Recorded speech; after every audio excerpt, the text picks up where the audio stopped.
You're listening to Affected by Altitude, a Colorado Rockies podcast for and by Rockies fans on Rocky Mountain Rooftop. Thank you for joining us as we discuss all things baseball and Colorado Rockies. Hello and welcome to Affected by Altitude, the Colorado Rockies podcast on Rocky Mountain Rooftop, a proud affiliate of the Fans for Sports Network. I'm your host, Evan Lang, and with me as always is Skyler Timmons on a cold weekend in Colorado. I may be probably, 2,000 feet above you, but I'm warmer this morning. It's because you're closer to the sun. Yes. Or something. It gets like into the negatives at night, but during the day while the sun's shining, it's not as bad. That's how a lot of the temperatures have been recently. Even on we've had so many of those unseasonably warm days, but then it gets to night, the sun goes down, and it's just so cold. It was really crazy the other day. I got home and it was feeling really cold outside, but the sun was still up. As soon as the sun went down, it dropped fast. Like it went from 22 to about 8 degrees in a matter of about an hour or so. Mm-hmm. At least it's not windy. That's what I'm always happy about in the wintertime, because especially here in the San Luis Valley in southern Colorado, during the winter, it regularly gets down to negative 30 at least once during the winter. We're usually at some point the coldest place in the nation, and a big part of that is wind chill. But when it starts snowing and then the wind comes, creates these giant drifts because we're a high mountain valley desert. We're pretty flat inside the valley itself. And so the roads tend to drift.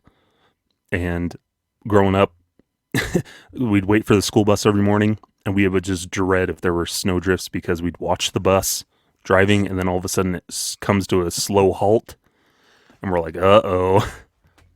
So we'd have to call up our neighbor, and he'd run out over with his little tractor and dig out the school bus. Yeah, it's a little different where I'm at, because we're kind of in a bucket is how I like to call it, where a lot of the surrounding areas are higher up. So it tends to get a little bit colder sometimes where I'm at than some of the surrounding areas, though it's been cold all around here. I certainly don't envy. You're talking about wind chill. At time of recording, we usually record on Saturdays. We've got that Kansas City Chiefs Miami Dolphins playoff game where the wind chill is expected to be about negative 30. Yeah, those are awful. I do not envy the players for playing in that situation, and I think any of the fans who show up are crazy people. Mm-hmm. I think it's expected to be the second coldest game by wind chill in NFL history, behind the Ice Bowl, which had a negative 48 wind chill. One of my favorite stories from that is that the metal referee whistles were sticking to the referee's lips, and then when they tried to take them out of their mouth, it would rip all the skin off their lips, so they would bleed. Ooh. But then the blood didn't have time to scab or clot, so it just froze. And eventually they stopped using their whistles, and they were just shouting to stop the plays. Yikes. So not exactly baseball weather. Mm-hmm. Although I have played in some blizzards. So have the Rockies, technically. Mm-hmm. It's the home snow opener against the Braves a couple of years ago. Mm-hmm. But speaking of baseball, because we are a baseball podcast. What? I know, surprising. Well, one of us is wearing You're baseball. telling me this now? I mean, you're wearing baseball stuff. What? But the Colorado Rockies, our beloved train wreck of a baseball team, held together with duct tape and dreams like my headphones. After last week, when we had Patrick on the show, and they had just signed Dakota Hudson and Jacob Stallings to 1-year contracts, have really done a whole lot of nothing in terms of the free agent market.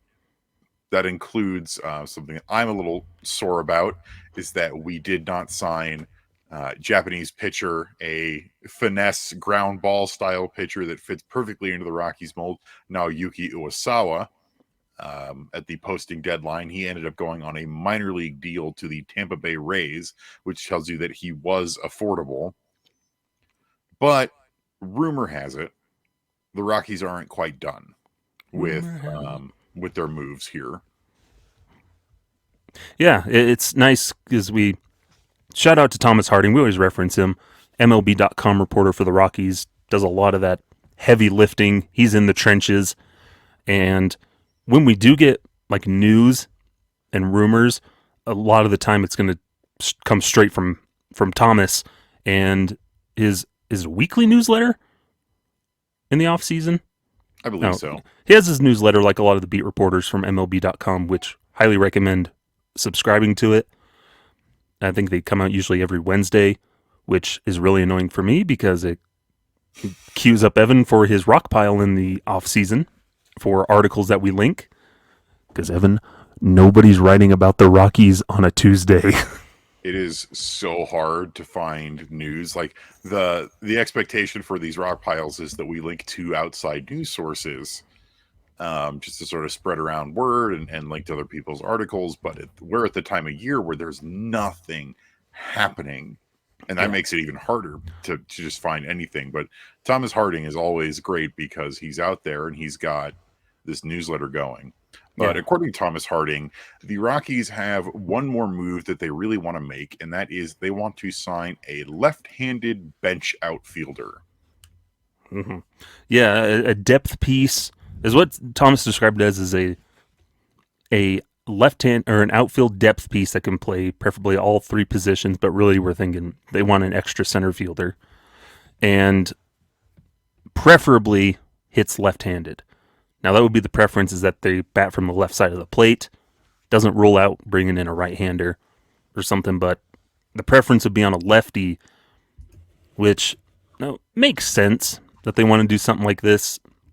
But it just, part of that, if you look at the free agent market, there's not a lot out there. Like for purely depth pieces, like there's plenty of options. But knowing how the Rockies operate, we know that whoever they would sign that's a depth outfield piece that can play all three positions would somehow end up playing more than maybe we would want them to. Just the nature of the beast. There is a decent chunk of left-handed hitters out there, but not a ton that are hitting the criteria that it would seem the Rockies want.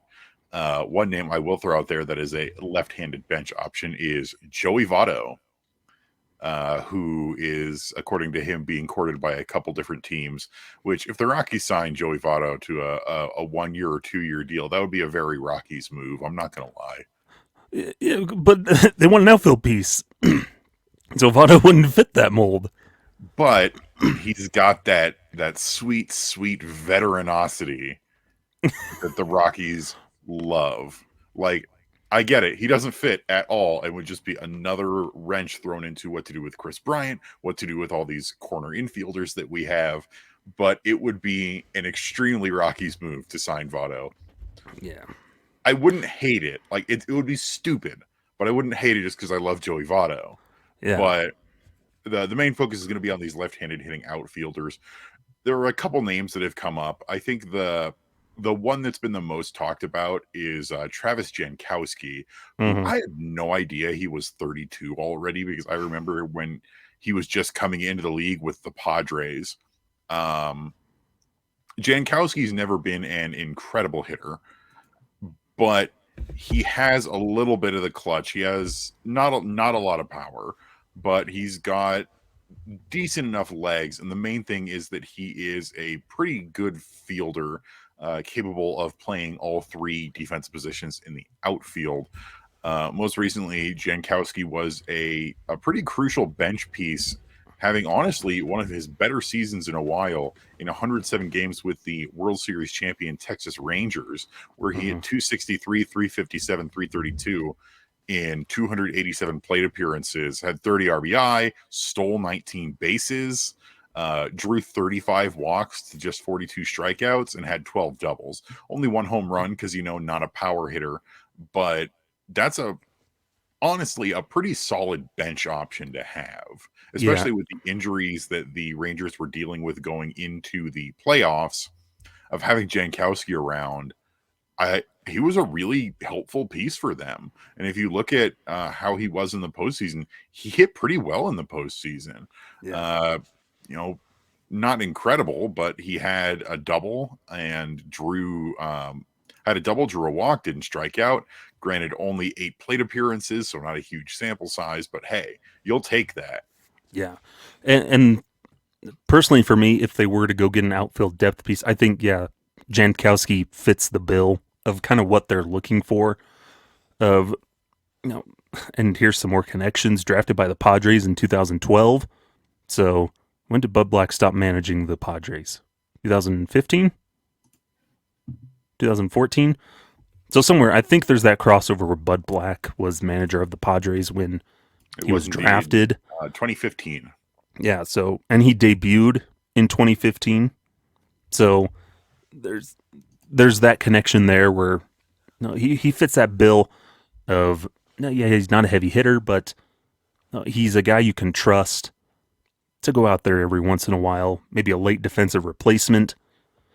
He can fill all 3 outfield positions pretty well. I think a 22 defensive runs saved in his career in the outfield, has positive marks at all 3 positions. So if they're looking for a purely all-around outfielder type of guy, I think he might be the most attractive to them, and brings that experience in the postseason and everything. Because if the idea is you want a backup outfielder that can play center field, along with Brenton Doyle, Jankowski fits the bill of being able to probably handle Coors Field center field pretty easily. And then if all else fails, they can really slot him into right field for extended amount of time, more and more if they needed to. Yeah, the thing I don't like about potentially having a guy whose main focus is potentially going to be, backup center fielder as well, is that I don't want it to cut into Brenton Doyle's playing time in what's going to be a really, really crucial sophomore season for him. But it also sounds like a lot of the murmurings from around the Rockies and from Thomas Harding is that the Rockies are much more viewing Charlie Blackmon as the primary designated hitter versus both DH and right fielder, which means we also are going to need a guy who can sub into right field in addition to whoever ends up starting in right field, be it, Tolia, Bouchard, probably Chris Bryant on occasion in addition to his first base duties. But another option... No, go ahead. I was going to say, because those options you mentioned, like Bouchard, Tolia's switch hitter, so he goes both ways. And Hunter Goodman, the revolving door of other people, either on the bench or in that right field mix and first base, a lot of them are right-handed. And so it's the Rockies wanting to diversify that bench a little more and give them some more options of, okay, well, we can play some matchups maybe, be able to throw a guy out there. If there's a righty on the mound and he hits well against righties, we can throw him out there and maybe take some pressure off of Tolia. Say Tolia's the starting right fielder. Well, he's struggling against a righty right now, or vice versa type thing. I don't know. Just give him some options, I think. But. And on the mention of Tolia, I still think that the Rockies are at some point going to ask him to stop switch hitting, just because it's very clear Jekyll and Hyde from each side of the plate. And then that would make it even more crucial if he were to say choose, hitting only right-handed than to have a lefty who can come in. Yeah. But options, that's what they need. No, we can go back to what you were going to say. Well, I was about to say another option that really no one is talking about except for me. Nobody wants this option. What about Raimel Tapia? No. Why? You don't like Tippy Taps with his swagger? Con mucho swagger? Oh, that's a whole different thing. I don't want the ball player. Mostly because with the problem with Tapia, and this is a rehash with a lot of things, is why bring back players that were bad on the Rockies? Why bring them back and expect them to not be bad still? And that's what Tapia is went off, had an okay season with the Toronto Blue Jays, but then gets non-tendered, goes over to the Red Sox, bounced around 3 different teams in 2023, and across 64 games, 236 average, 317 on base, 338 slugging with 3 home runs and 13 RBI. Like, he's still doing the same old things. 57.3% ground ball rate last year. So nothing's changed with Tapia, and we've already done that song and dance. Yeah. And he's not even that good of an outfielder either. Oh no, negative 10 career DRS. He doesn't fit the bill at all. Though I will say the majority of his struggles are in right field. He plays perfectly cromulent center field as well as left field. Not like amazing, like literally like league average at best, left field and center field. But then in right field, he really struggles. Yeah. I would say any of the outfielders we currently have are better outfield options. I would trust Sean Bouchard more than Raimel Tapia. What I will say, I don't think Tapia is a bad player. I don't. I think honestly, considering he was bouncing around so much, he had a pretty okay season last year, bouncing around those 3 teams, and he's had a bunch of pretty okay seasons. If we're looking at him solely as a depth option, you could do worse. If he's just chilling in AAA all year and like break glass in case of emergency, then yeah, you can go sign him on a minor league contract. But I'd be absolutely okay with that. But don't sign him with the intent of, okay, he's going to be our bench you're piece. You're going to be OF4. No. You're going to be a starter at some point. No, that I definitely agree with. Though I do think, there's no such thing as a bad minor league contract, in my opinion, unless you are signing that minor league contract with the sole idea of we're getting this guy for cheap and he's going to be on the big league roster, like Harold Castro, Mike Moustakas last year. Yeah. Because it's like, with Tapia is like, you know what you're getting with him, and it's not really anything that's going to help you offensively type of thing. Yeah. So the main reason I think of Tapia is he's a known quantity, knows how to play the Coors Field outfield, even if it's just okay at best, and is a known quantity within the clubhouse. But the third option that there's been some murmurings of is that the Rockies might be interested in acquiring outfielder Trent Grisham, formerly of the San Diego Padres, from the New York Yankees, who acquired him earlier this offseason. And now that's an interesting one because Grisham is not an amazing hitter. He has a pretty bad career batting average, but he can get on base. He does draw walks, and he's got a pretty decent power stroke where he's got double-digit home runs in the majority of his big league seasons. But the big thing for Grisham is that he is an excellent defender, multi-time Gold Glove winner. He's a good defender. Unless you're talking to a Milwaukee Brewers fan, then they'll be really angry. 2019 wild card. Yes. Grisham's an interesting one.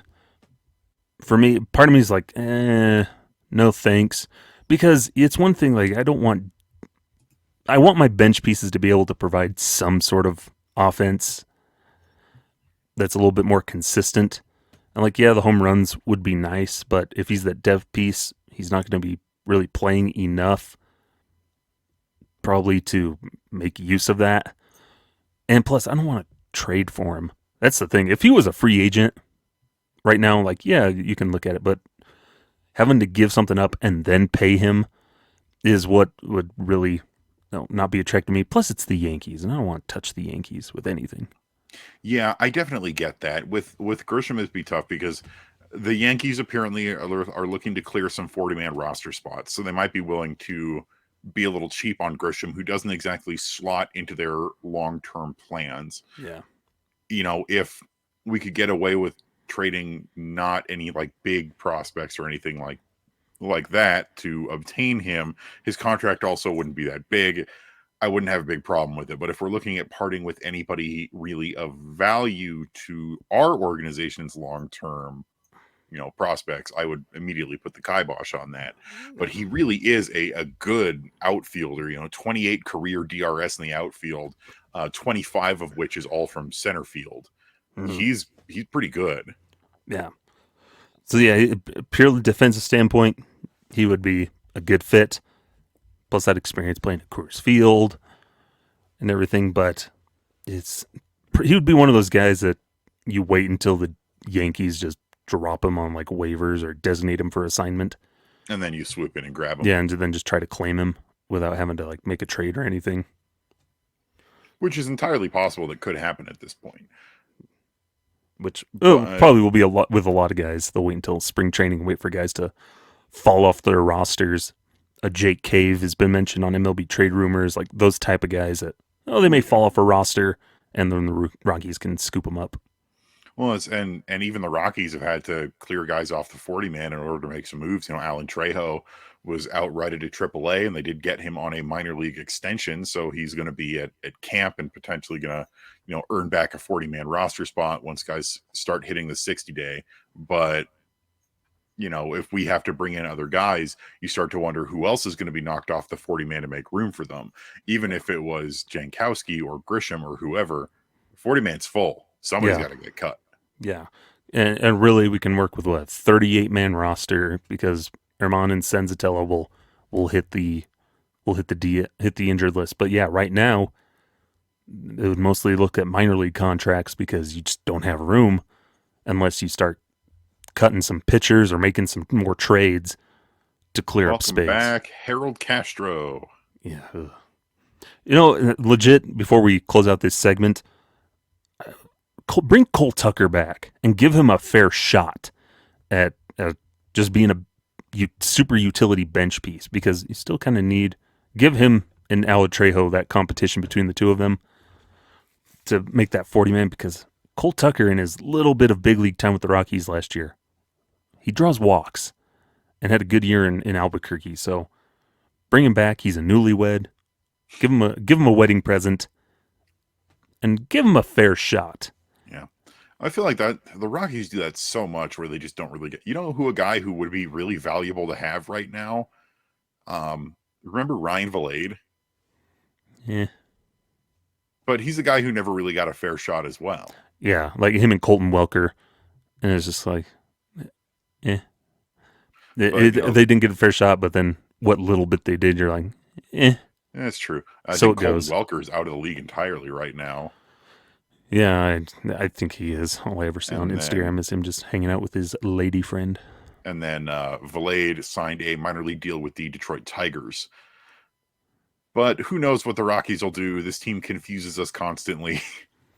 I'll play all three outfield positions. What's your ultimate zone rating? Not as good as it used to be. It take a little bit to warm up. I run like Wario in the outfield. Like it takes a little while to warm up before my speed gets going.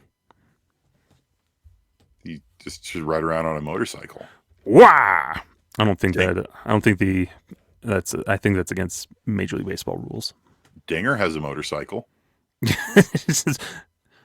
Yeah, let's have Dinger. He's already on the team. He's got the motorcycle. Let him play the outfield. He can patrol center field. That's the solution to playing center field. They just need a motorcycle. Just don't shout his name really loud if you're cheering for him in the stands. Yeah, or make sure you enunciate every single letter. But yeah, we'll wait and see what the Rockies do on that. We're going to take a quick break, and when we get back, roll into our next segment. We got a couple other things to talk about, so stick around, and we'll be right back.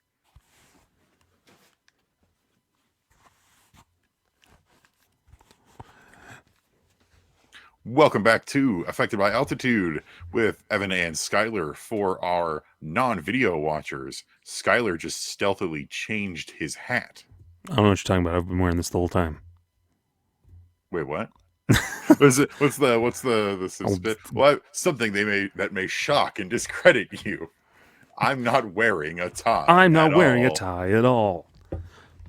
This episode's coming out on Hat Day on January 15th. I believe, and we're big fans of hats, and so showing off some Rockies hats. Oh, you know who has a really nice new purple hat? Is the Albuquerque Isotopes.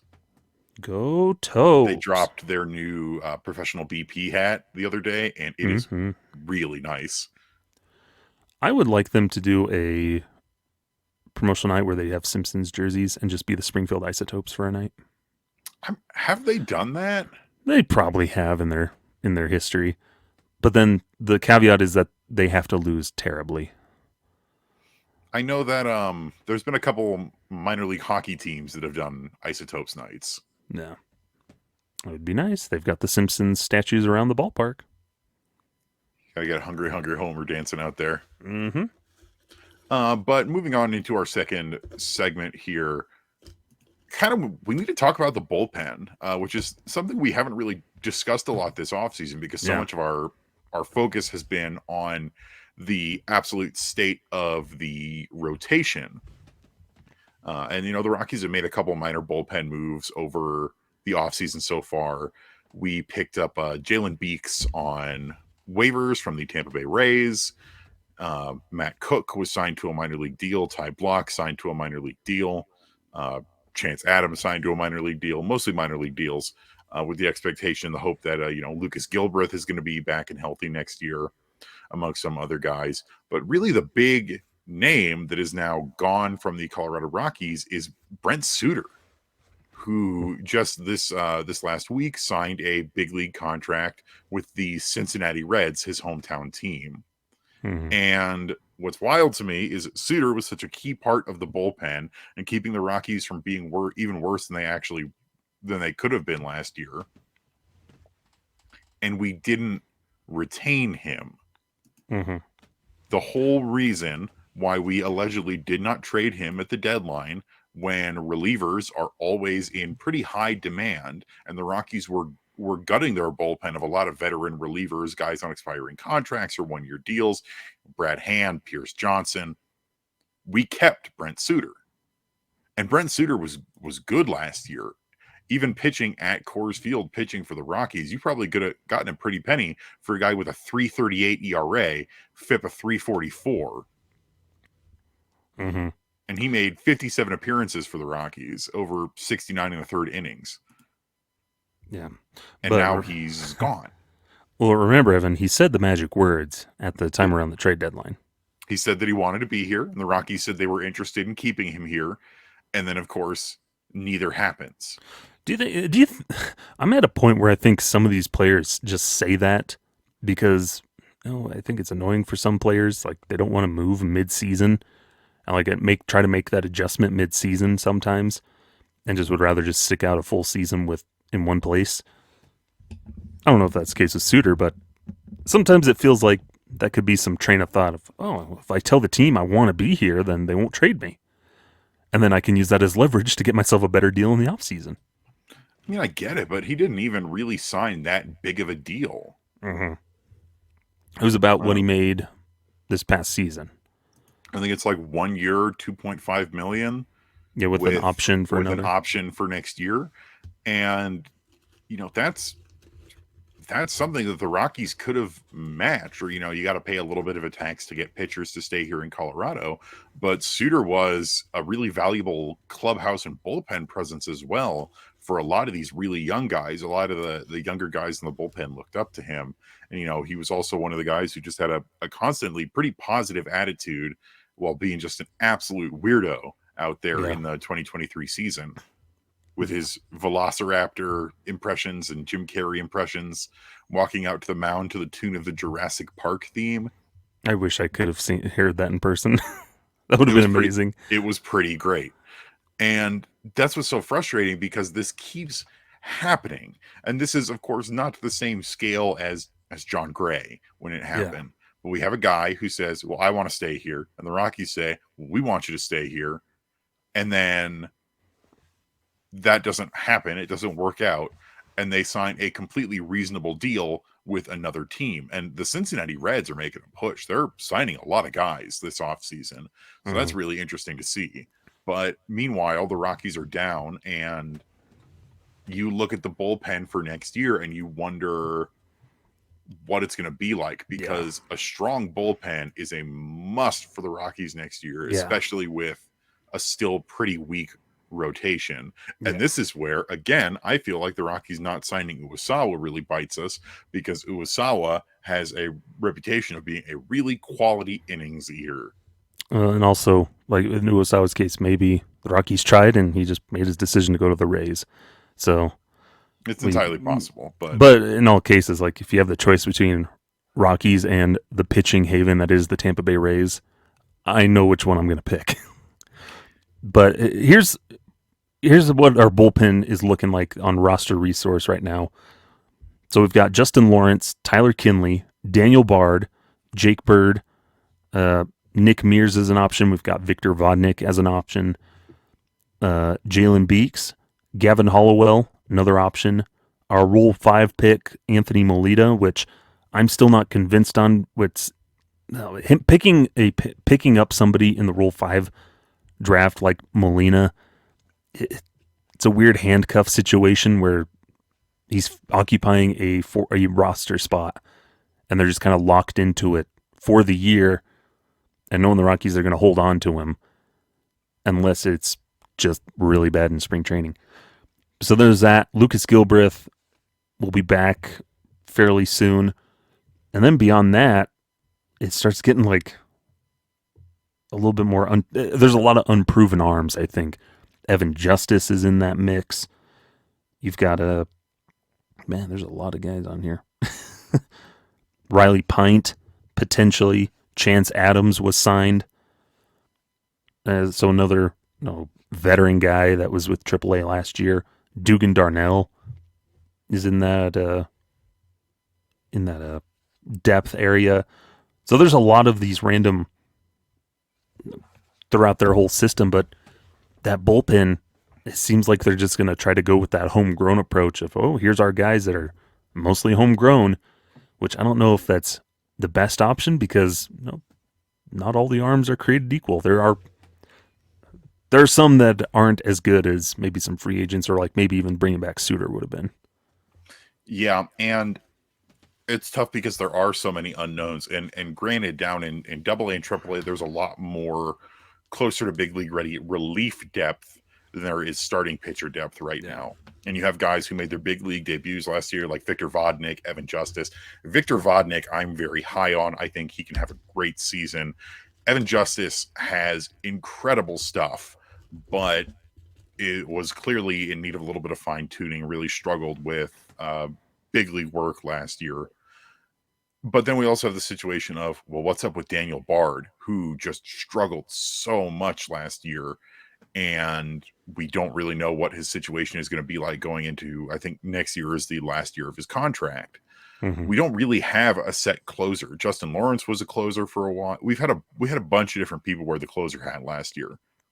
Yeah. I think it's going to be probably Justin Lawrence's job to lose going into spring training. But then you've also got guys like Gilly who are looking to show that he can come back. And it's a really odd situation that we're in right now. And it is mostly homegrown arms. And I'm really curious to see how it works out. I do like the minor league signings. I think, Chance Adams, at least having him as a depth piece. I really like bringing back Matt Cook. I was very, very fond of him for his work in the 2023 season. But there's so many question marks. Just, is Tyler Kinley going to be able to stay healthy? What is, excuse me, what is Lucas Gilbreth going to look like coming off of his surgery? Jake Bird was our Iron Man last year. Is he going to be able to put on that hat again? Well, hopefully we're not going to have him pitch nearly as many innings because my goodness, Gavin Hollowell is another great option. Are we going to have Carl Kaufman continue to work out of the bullpen or try and move him back to starter? You brought up Anthony Molina of, they want him starting as a long reliever and then potentially transitioning into a starter later in the season. How's that going to work out? Yeah. It's just, for a team that had to rely so much on the bullpen last year, one of the most used bullpens in all of baseball, I don't like having that many question marks. Yeah, and especially with so many question marks still around your starting rotation. It's the reason they were able to survive those first couple of months or like most of the season was, like you said, because of the bullpen eating so many innings that then hurt them later in the year because the bullpen was burned out. And then when you're running out roughly the same group in the next season with a slightly different starting rotation, is it going to make a difference? And you need relievers in today's game, and relievers is that area where I'm okay if you bring in free agents, like they did it with last year, Brad Hand and Pierce Johnson. I was fine with both of those guys being added into the bullpen, and then when they needed to, they traded them. Along with Brent Suter was another guy that they brought in, like all good moves, and it's that same type of thing. I'll always take bullpen's one of those areas where I want a little bit more veteran variety in there. You need that good mix where, you can have some of those good rookies, but even then, like, you can't bank on relievers year to year like you can a lot of other positions because relievers are so volatile. Yeah, and I agree with you. The bullpen is one of those where you take risks with free agency because, if you're doing 1-year deals like the Rockies did last year, you can either trade them or you can find a real gem. I look at the San Diego Padres, who picked up, 2 players out of Asia for their bullpen, 2 really good late innings guys for their respective leagues. They picked up Yuki Matsui from the NPB and then Woo-Suk Go from the Korean baseball organization. And those are 2, they could be a little risky, but they're not actually shelling out that much in terms of money for them. Yeah. And it could end up being a really amazing addition. And it's like, the Rockies could be doing that as well. And I do think a lot of it still has to do with the fact that the TV situation is still so up in the air. We are still waiting for an announcement on what's going on with the TV situation. Both Drew Goodman and Ryan Spielberg have both said that they don't know and that they're still waiting to hear on what's going on for next year. So it's tough because that's, if there's going to be a new deal negotiated, like if it's with Altitude, then there's some money that's coming in. But if it's going to be on, MLB TV or whatever, it's not the same. Yeah. And I think that's really handcuffed the Rockies this year, who normally have a pretty decent payroll, but losing such a big source of income is not ideal in any situation. Yeah. And looking at free agents still available, there's still a lot of interesting relief arms, some good, some bad, some in between. Evan, for consolation, you could go sign Shintaro Fujinami. I don't hate it, honestly. He just had a rough year last year. He had ups and downs. He was a lot better in Baltimore than he was in Oakland. Frankly, it was a little bizarre that Oakland signed him to begin with, especially when they were very openly tanking. But you're right in that there are still a lot of relievers available. I would still be perfectly okay with bringing in, say, Adam Ottavino, bringing him back on a 1-2 year deal, something like that, because he's shown that he can navigate Coors Field and would be a pretty good veteran presence in that bullpen. Yeah. But this is the Rockies. You never really know what they're going to do. Yeah. Maybe they'll sign Brad Hand again. Yeah, or here's an interesting one. This would be a flyer, kind of a Daniel Bard almost type of situation. Sign Drew Pomeranz. He's 34. He's gone through a hard rehab process to clean out junk in his elbow and get back healthy. So he's missed the last couple of years. But at least as of back in August, saying he had no retirement plans yet. So if he hasn't planned to retire yet, or if he hasn't retired yet, it's a perfect minor league signing right there. And bring it full circle and give Drew Pomeranz a legit chance with the Rockies, unlike when they rushed him to the big leagues to try and make up for the Ubaldo Jimenez trade. And then we turned him into Brett Anderson, who pitched 2 games for us and then broke his finger.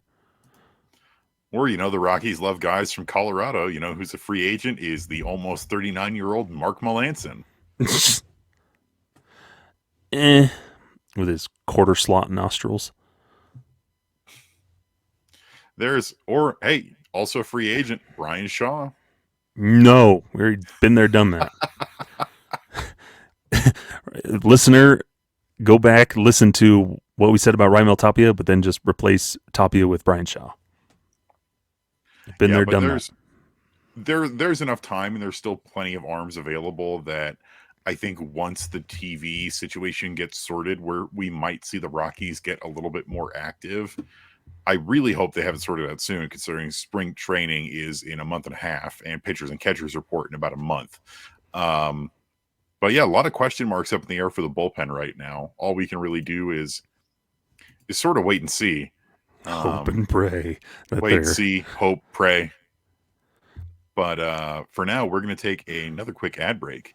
And when we get back, we'll round things out with the arbitration deadline stuff. Woo! So don't go anywhere. We'll be right back.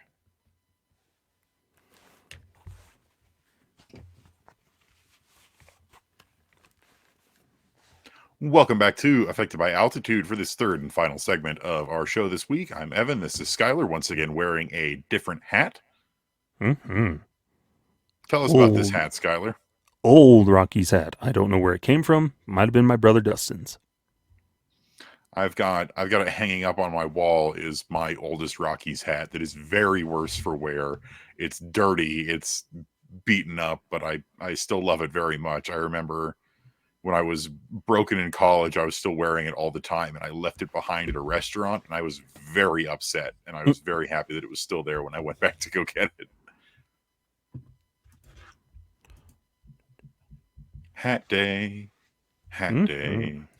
Everybody loves hats. But on our last segment here, we're going to start with the fact that the arbitration deadline has come and gone.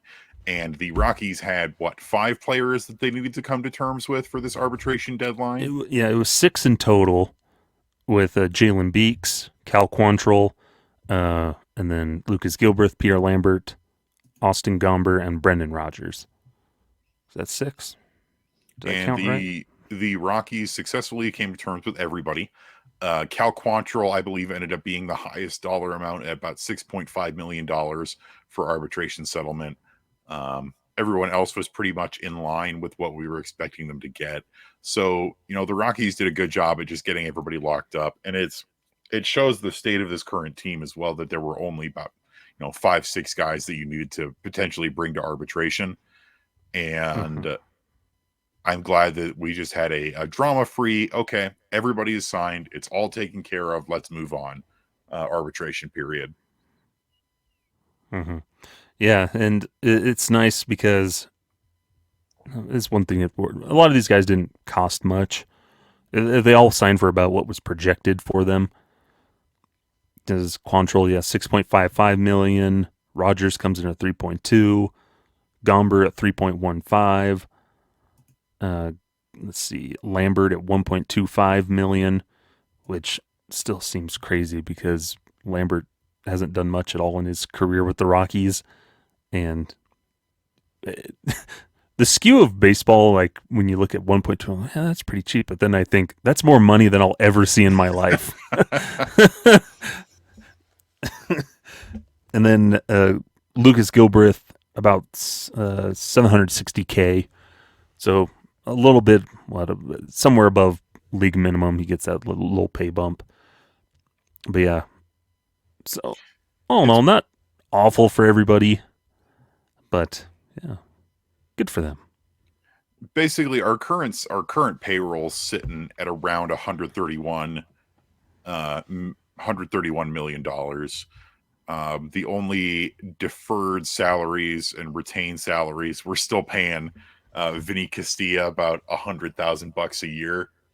And then I think this year is the last year that we have Nolan Arenado on the books. He's getting paid about $5 million. It's a couple years, I think. Still, it's like this year and next year, or maybe a year after that.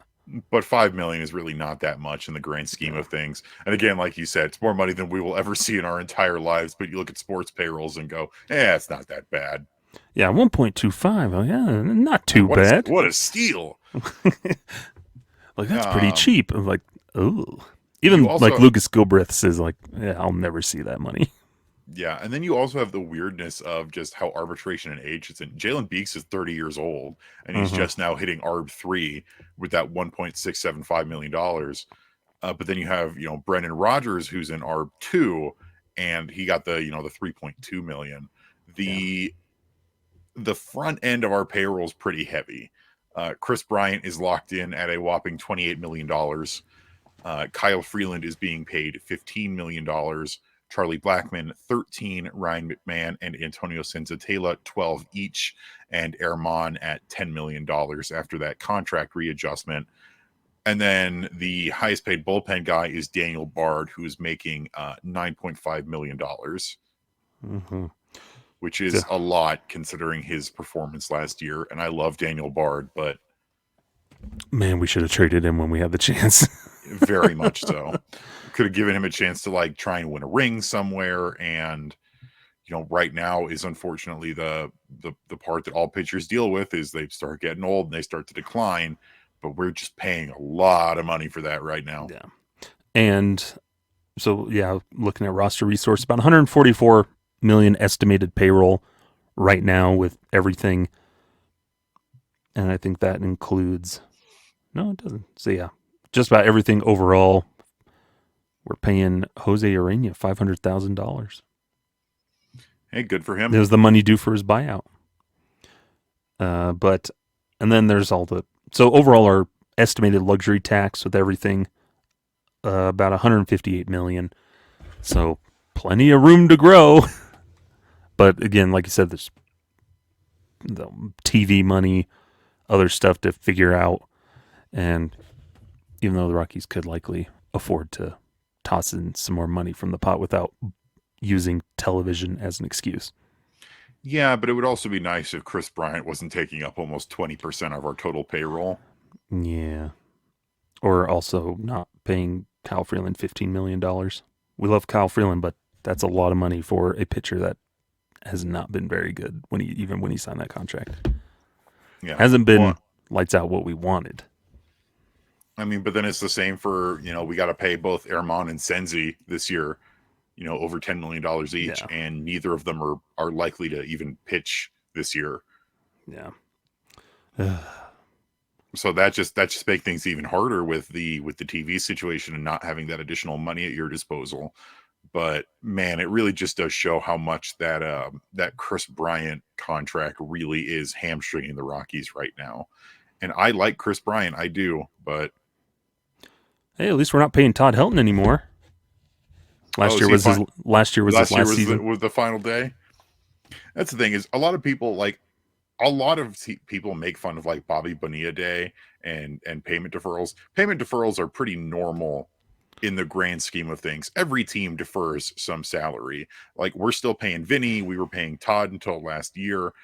It's when they get to extremes like Bobby Bonilla or now Shohei Ohtani, who will take over for Bobby Bonilla once Bobby Bonilla Day is complete. Also Teoscar Hernandez Day. But that's the amount of money they're deferring is I would argue not quite the same. But the fact that they're deferring that much of his salary on a 1-year deal is And then there are apparently the governor of California or some senator in the state of California who wants to push to end contract deferrals. Yeah, probably a Giants fan. Yeah, well, gotta stop those tax breaks. But it's when it gets ridiculous that then it's like, okay, now we can make fun of this. Yeah, can we restructure Daniel Bart's contract and just defer all that money? Or something. Heck, wasn't Ken Griffey Jr. one of the still highest paid members of the Cincinnati Reds last year? Yeah, it was like him and Mike Moustakas were among the top, the highest paid players last year. Or like how Chris Davis is still like one of the highest paid players on the Orioles. Oh man, that's such a bummer. I liked Chris Davis a lot. If only he could hit. I mean, he could for a little bit, and then he couldn't. Mm-hmm. He got all that money, and he's like, oh, I can stop hitting now. Well, I think a big part of it wasn't it that the league said that he was no longer allowed to take his ADHD medication if he was going to continue to play professional baseball? But yeah, that's sort of the state of the Rockies payroll right now. Now that arbitration is done, like we said earlier, all we can really do is wait and see because we have to see how TV is going to shake out. And, the Rockies always do another flurry of minor league and probably some big league signings a little bit closer to spring training or even during camp.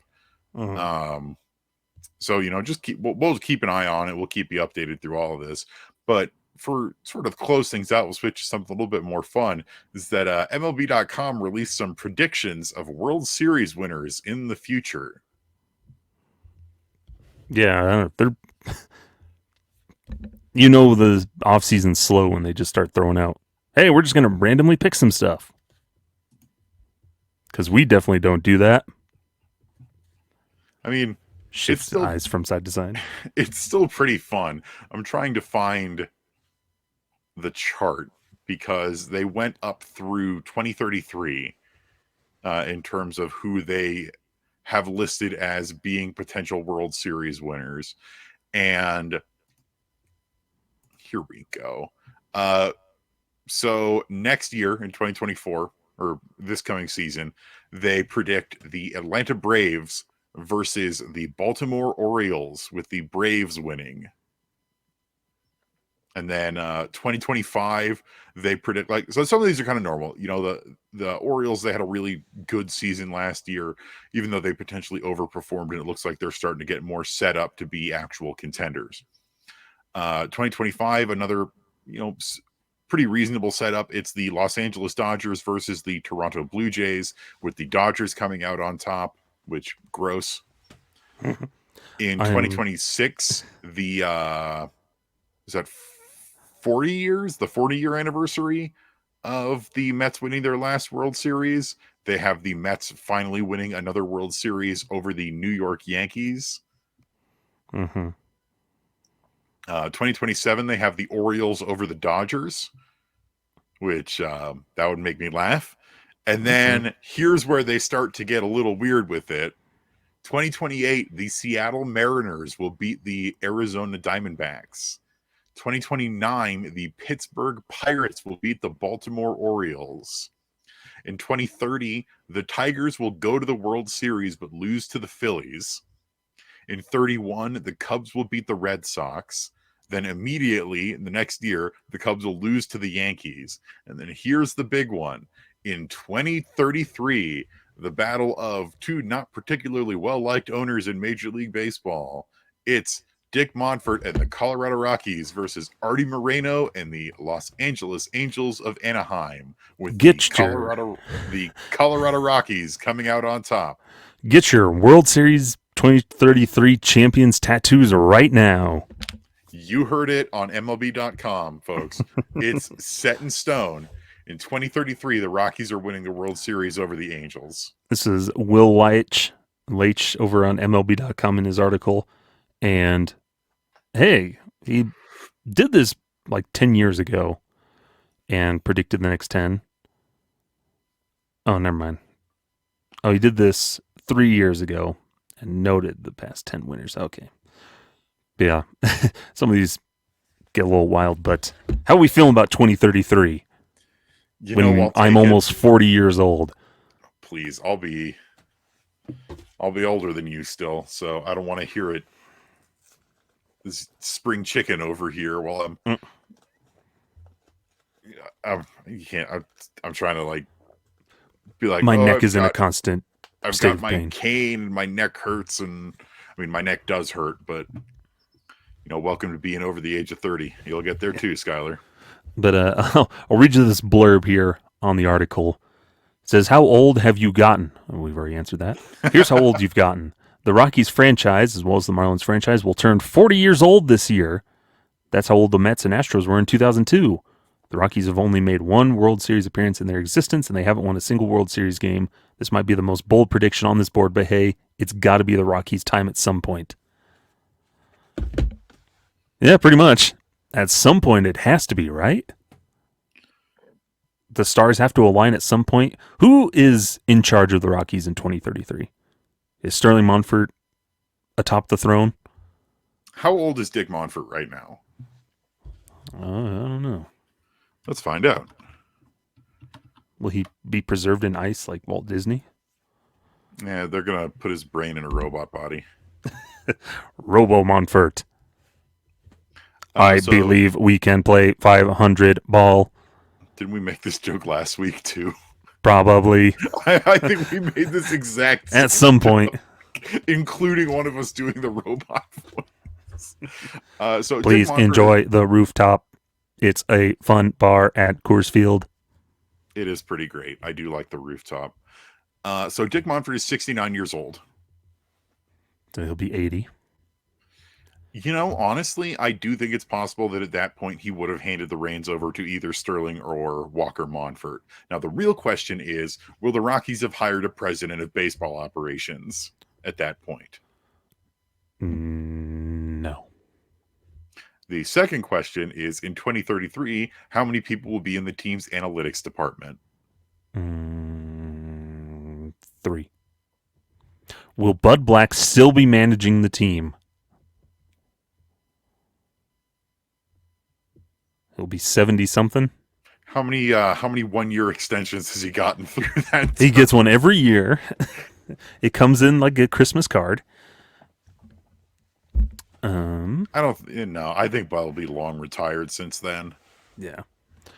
Our new manager will be Charlie Blackman.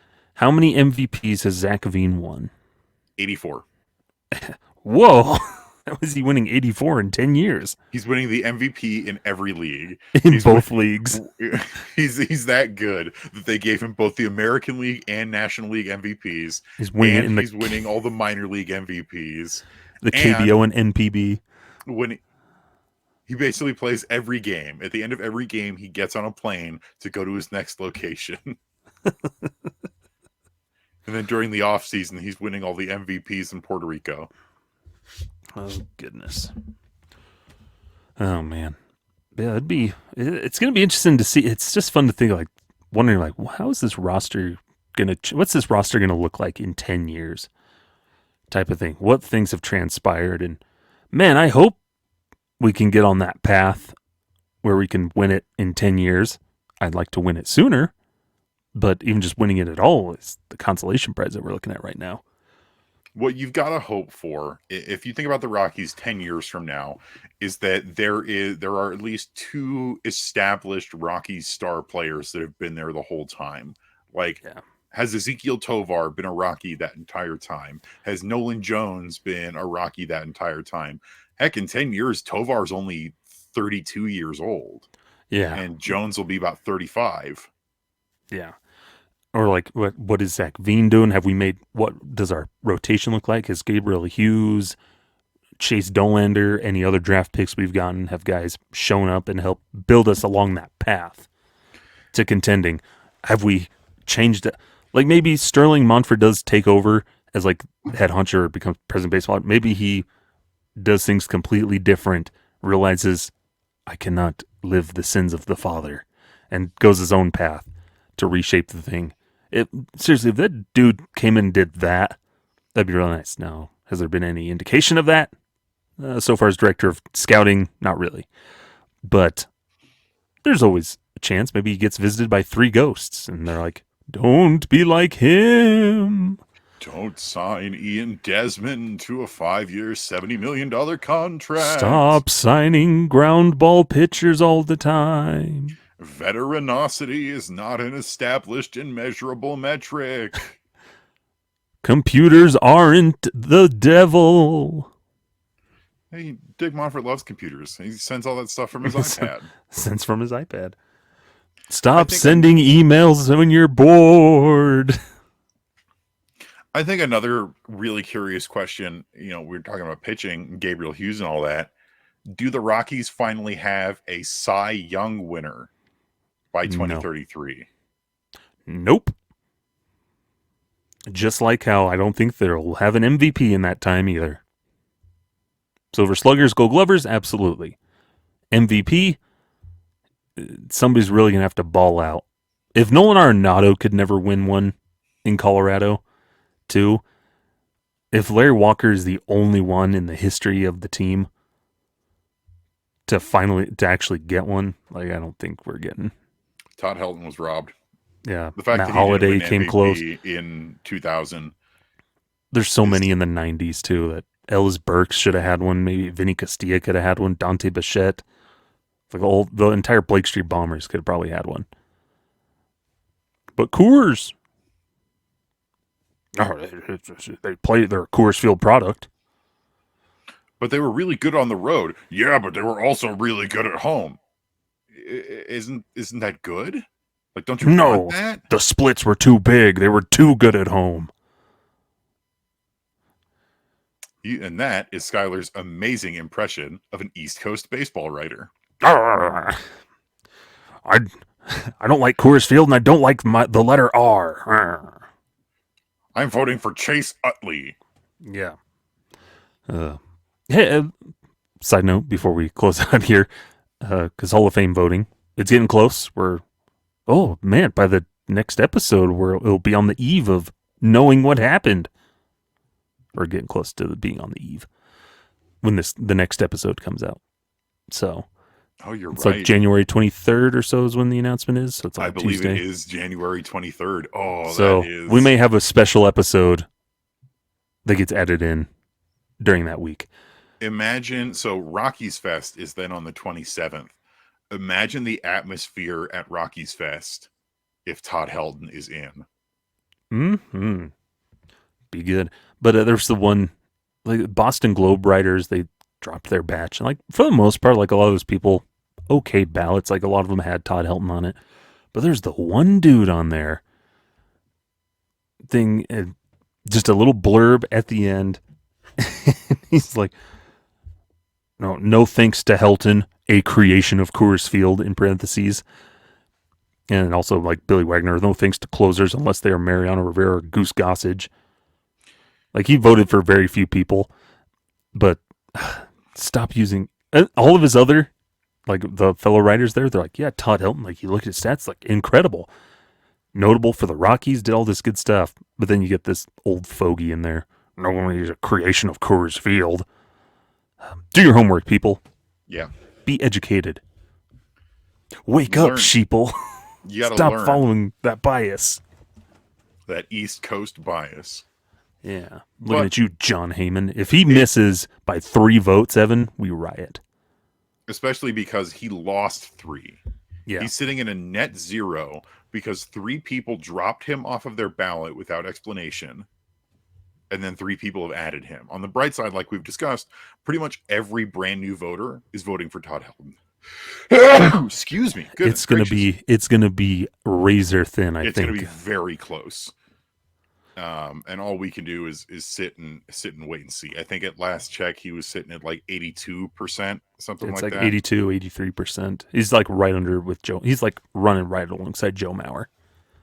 Which I love Joe Mauer, but if Joe Mauer gets in first ballot and Todd Helton, it took him this long, it's so frustrating to me.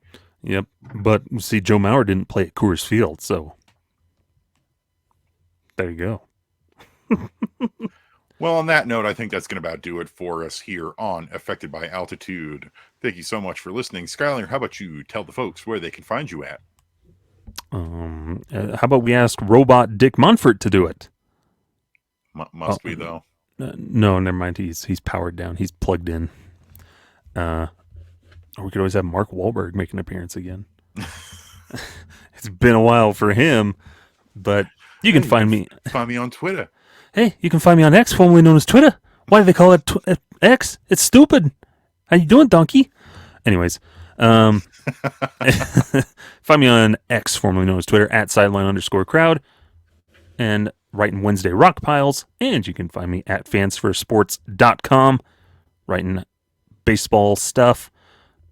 Sometimes it's good, sometimes it's bad, sometimes it's rushed. I do my best. It's hard to come up with ideas every day. But hey, we do it. And we appreciate people tuning in. Yes, thank you very much for always tuning in. As always, we found on your podcasting platform of choice. Feel free to leave a review, 5 stars if you feel like it, or comments wherever you are able to. You can find me on Twitter. I will never refer to it as X. At Evan_Lang27. I'm the same on Threads. Over on Blue Sky, it's evanlang27.bsky.social. Catch me over at purplerow.com doing the Thursday Rock Piles.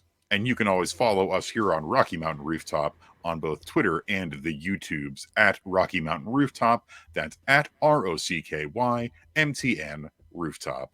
Once again, thank you so much for listening. I'm Evan. This is Skyler. And Skyler, hit him with it. Take it over, Robo Dick Munford. Farewell. Error. And then he falls down the stairs like Ed 209. Yep, we made that joke too. We're digging out the classics. Tune in next week when we have the same exact jokes.